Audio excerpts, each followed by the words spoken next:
Hello students, in today's video we are going to see civics, the United Nations organization in detail.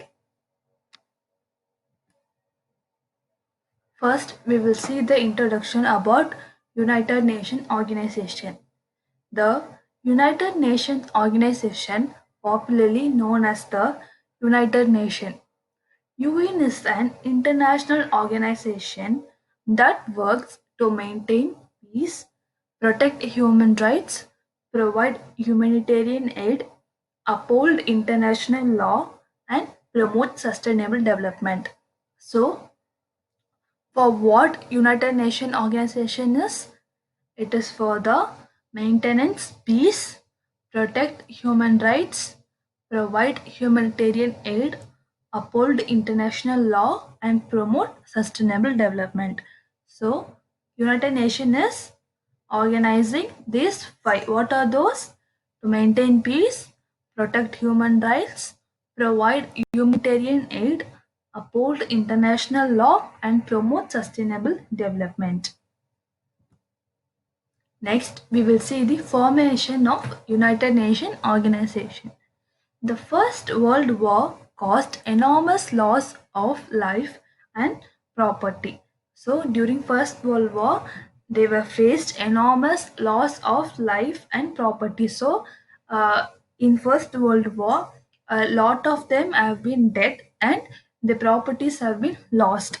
After the war, the League of Nations was formed to maintain peace among nations. So, League of Nations is also an organization. Uh, their work is to maintain peace. So, they are working to maintain peace in each nation. So, they form to maintain peace among other nations. Franklin D. Roosevelt coined the name United Nations and suggested it to Winston Churchill, who accept the term. So here you can see in the left side image, this person is known as Franklin D. Roosevelt, and see in the right side image you can see Winston Churchill. So Franklin D. Roosevelt coined the name United Nations. Which person coined the name United Nations? Yes, Franklin D. Roosevelt coined the name United Nations and it was suggested by Winston Churchill. While the Second World War was on, Franklin D. Roosevelt, the President of the USA, and Winston Churchill, the Prime Minister of Britain, initiated the idea of forming a powerful international organization that would work towards world peace. They were supported by other countries. On 24 October 1945, the United Nations organization came into being. This day is celebrated as the UN Day every year.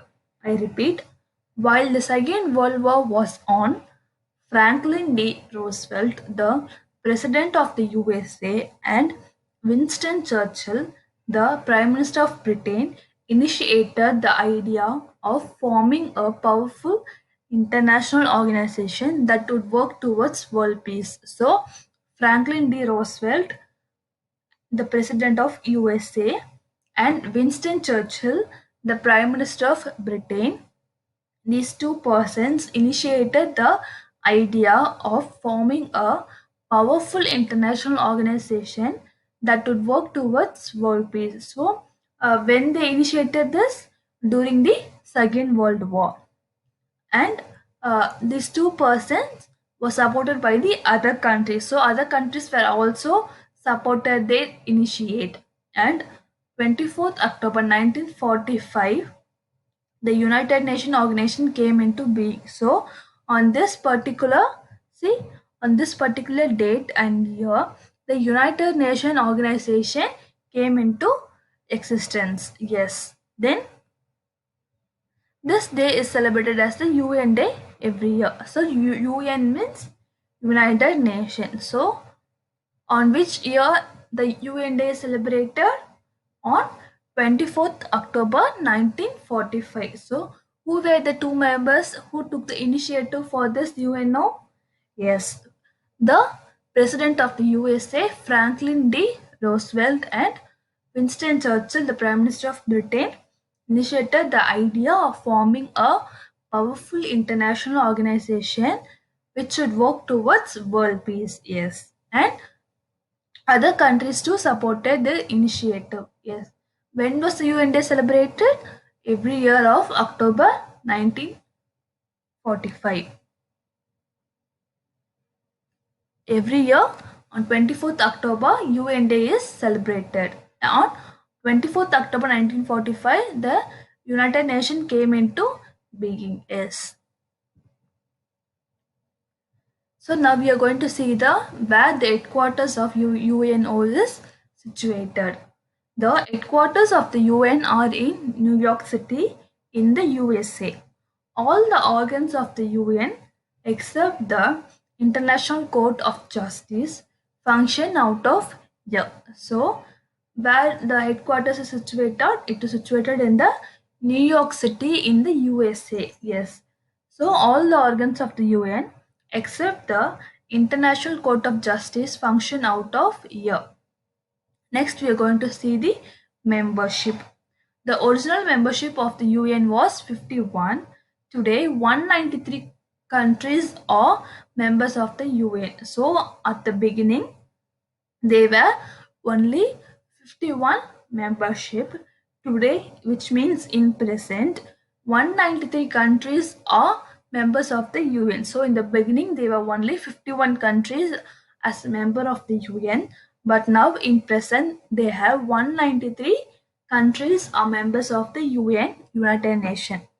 The membership is open to all nations who agree to abide by the UN Charter. So, the membership is open to all nations which nation agreed to obey the UN Charter. So UN Charter means there are separate rules and regulations to be followed. So to be a membership of the UN, they need to follow the United Nations rules and regulations.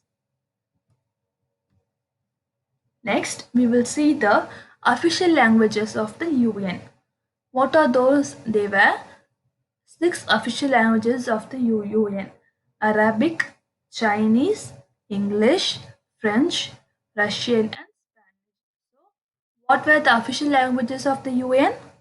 Arabic, Chinese, English, French, Russian, and Spanish. Next, objectives of the UN: to maintain peace and security in the world. So, the first objective is to maintain peace and security in the world. To develop friendly relations among countries. So, the second objective is to develop friendly relations among countries. So, what were the first two objectives? To maintain peace and security in the world. The second objective is to develop friendly relations among countries. Yes. The third objective is to promote respect for human rights and fundamental freedoms. Fourth one is to achieve worldwide cooperation in solving international economic, social, cultural, and humanitarian problems. To provide a common platform to countries for coordinating their actions towards achieving common ends. So, the third objective is to promote respect for human rights and fundamental freedoms. So, they are giving fundamental freedoms and they want to promote respect for human rights. The fourth one is to achieve worldwide cooperation in solving international economic, social, cultural, and humanitarian problems. So, what are the four problems? Economic, social, cultural, and humanitarian problems. Yes. Next one is to provide a common platform to countries for coordinating their actions towards achieving common ends. So they need all of the 193 country members to coordinate together to achieve their common ends. So, what were the objectives? Yes, to improve peace and security throughout the world, then to give respect for human rights and fundamental freedoms, then to achieve worldwide cooperation in solving economic, social, cultural, and humanitarian problems, to provide a common platform to all the members towards achieving the common ends. Next one is principles of the UN. All member countries have sovereign equality, that is, all nations are equal. So, in the first point, what they are telling, all nations are equal. So, all the members are equal to United Nations Organization. Next one is all member countries must obey the UN Charter.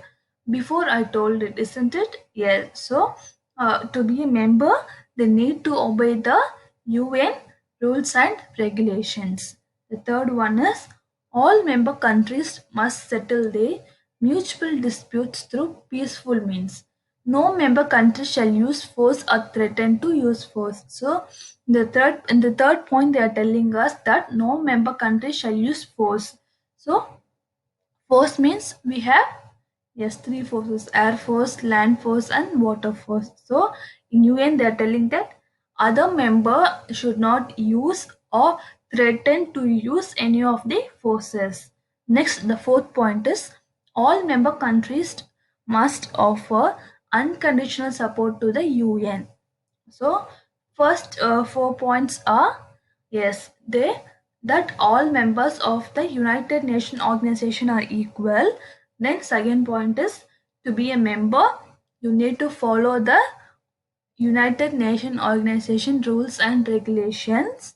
The third point is you should not use any force or threaten others to use force against UNO. Yes, then all member countries must offer unconditional support to the UN. So they should each member, which means each country should support UNO with unconditional. Yes, with unconditional support. They should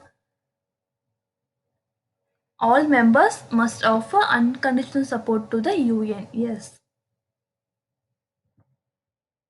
Next one is the UN shall not interfere in the domestic affairs of the member countries. So in this point, what they are telling, United Nations shall not interfere in the domestic affair of the member countries. So for small problems and all, the UN will not support other countries. Next one is the UN shall ensure that even non-member countries work for world peace. So it does not mean that only the United Nations organization members should work for world peace. The non-members can also work for the world peace. Yes. So far we saw the introduction, the formation of the UNO, and what were the official languages used. There were three languages. Yes. Sorry, there were six languages. Then we saw the objectives of the United Nations Organization, principles of the United Nations Organization. Now we are going to see the principal organs. So the United Nations has six main organs. So now we are going to see the six main principles of United Nations organ. Yes. So what are those six? The General Assembly, the Security Council, the Economic and Social Council, the Trusteeship Council, the International Court of Justice, and the Secretariat. I repeat, now we are going to say the six main organs. What are those? The General Assembly, the Security Council, the Economic and Social Council, the Trusteeship Council, the International Court of Justice, and the Secretariat. We will see in detail about this. First, we are going to see about General Assembly. What is the General Assembly? The General Assembly is like the World Parliament. You all know what is a parliament is. So, the General Assembly is like the World Parliament. All members of the UN are members of the General Assembly. So, who were the members of the General Assembly? All members of the United Nations organization are members of the General Assembly. Each member country has sent a delegation of maximum of five members to it. Each member country has one note only. So each member has only one note. All member country are equal. So according to General Assembly, all member country are equal for them. The Assembly generally meets once a year to discuss issues of international importance. So what is a General Assembly? It is like the World Parliament. Then all members of the UN, which means all the 193 members, are the members of the General Assembly. Then each member country can send a delegation of a maximum of 5 members to it. Then each member country has only one vote. So if there is only one member representing a country, then the person is only has one vote. Yes. Next, all member country are equal. So for them, all member country are equal. The assembly generally meets once a year to discuss issues of international importance. So they have meeting only once a year to discuss about the international problems or international issues. So for that they are having only once in a year. Now we will see the functions of General Assembly. So to admit new members on the recommendation of the Security Council. So they admit new members on the recommendation of the Security Council.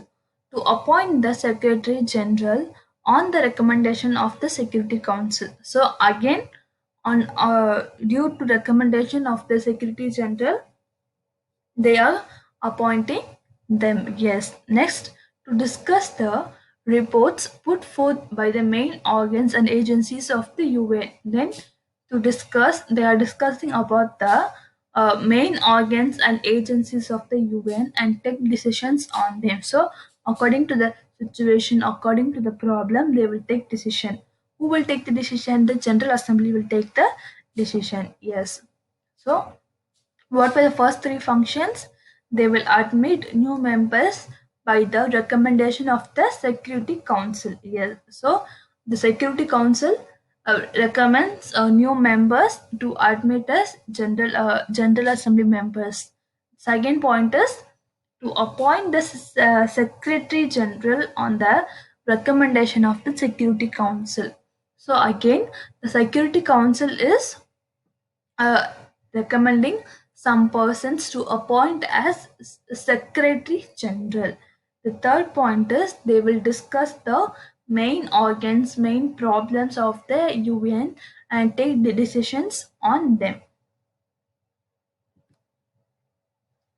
Next is to draw the attention of the Security Council whenever it finds that world peace is endangered by the actions of one or more countries, to discuss any matter falling within the Charter of the UN, for example, security, international cooperation, and development, to consider and pass the annual budget of the UN. So, what are the next 3 points? To draw the attention of the Security Council whenever it finds, if they find any danger in world peace, they will have a meet in assembly, in General Assembly. Next, the fourth point is to discuss any matter falling within the Charter of the UN. So they will discuss about the United Nations rules like security, international cooperation, and development. So for development of UN, they will discuss. Next, to consider and pass the annual budget of the UN. So for what are they using General Assembly? Yes, to discuss and consider and pass the annual budget of the UN. Next is Security Council. The Security Council is the most important and powerful organ of the UN. So, which is the most powerful and important organ? Security Council. Yes. It is the executive wing of the UN. It has two types of members, permanent and non-permanent. So in Security How many types are they? There are two types, and what are those permanent and non-permanent members? The five permanent members are China, Russia, the UK, and the USA. So, who were the permanent members of the Security Council? China, France, Russia, the UK, and the USA. The Security Council meet once a month or as and when required. So they will meet once a month or once a week. So whenever they need, they will have a meet. So what is the role of the Security Council? They are the important and powerful organ of the United Nations organization. It is the executive wing of the United Nations. Next, it has two types. What are those? Permanent and non-permanent members. Yes. Then who were the five permanent members of the Security Council? Yes, China, France, Russia, the UK, and the USA. The Security Council meets once a month or as and when required. Yes. Okay, now we will see the functions of the Security Council. It maintains international peace by examining and settling disputes between countries. So, they will do the work of international peace by examining and settling these disputes between countries. Next, it can order military action against a country which proves to be a threat to world peace. Yes. So far, we saw the function, formation, objectives, and principles. We will see the rest of the principles of UN in our upcoming video. So, I want everyone to write the objectives, principles of United Nations in your classwork. Thank you, children, for listening. Have a nice day.